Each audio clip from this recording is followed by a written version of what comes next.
এটা চলে আবার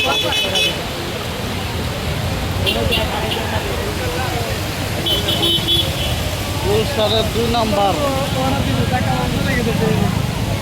পুরা ভাঙ্গা কি অবস্থাটা হইল।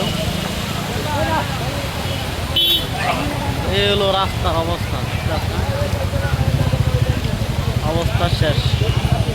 এই যে বাড়ি দ্বারা যে ঝিল আছে গুলশান 2 নম্বর, এই ঝিলের পানি বাতি হইয়া হাতি ঝিলের দিকে যাচ্ছে। শাহাদাতপুর থেকে মানারাত যাইতে এই রাস্তা।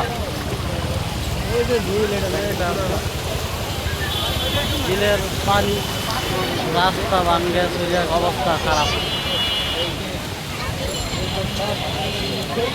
মানুষ শাহাদাতপুর থেকে মানারাতের রাস্তা পুরোটাই বন্ধ। এই হলো অবস্থা। ভিডিওটা শেয়ার করে সবার কাছে পৌঁছায় দিবে, মানুষ যেন দেখতে পারে। এখন শাহাদাতপুরে কক্সবাজার।